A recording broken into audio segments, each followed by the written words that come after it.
আসসালামু আলাইকুম ওয়া রাহমাতুল্লাহ। টিএস প্রবাসী মিডিয়ার পক্ষ থেকে আপনাদের সকলকে জানাচ্ছি আন্তরিক শুভেচ্ছা অভিনন্দন।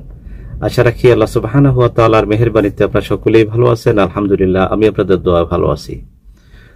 বন্ধুরা, অনেকেই আমাকে প্রশ্ন করতেছেন আরব আমিরাতে টুরিস্ট ভিসা প্রসঙ্গ নিয়ে, এবং অনেকেই প্রশ্ন করতেছেন যে আউটসাইড কান্ট্রি ভিসা জানুয়ারি খুলবে শুনতেছি, এই বিষয়ে আপনার কাছে কিছু তথ্য জানতে চাই। যে ভাইয়েরা আমাকে প্রশ্ন করতেছেন ইনবক্সে, হোয়াটসঅ্যাপে এবং কল দিয়ে, আপনাদের জন্য আজকের এই ভিডিও। বন্ধুরা, আজকের এই ভিডিওটি আসলে একটি গুড নিউজ।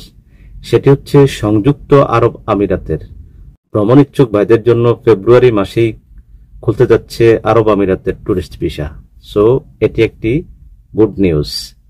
এমনটা জানিয়েছেন বাংলাদেশে নিযুক্ত দেশটির রাষ্ট্রদূত আব্দুল্লাহ হামুদি।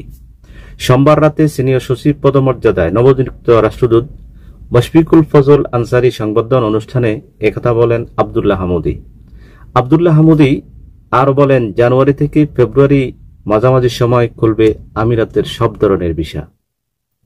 প্রিয় বন্ধুরা, যারা আমার কাছ থেকে জানতে চাচ্ছেন যে আরব আমিরাতে কখন ভিসা খুলবে, আপনারা এতটুকু অন্তত আশ্বস্ত হতে পারেন। আশা করি আগামী জানুয়ারি থেকে ফেব্রুয়ারির মাঝামাঝি পর্যন্ত ভিসা খুলে যাবে ইনশাআল্লাহ।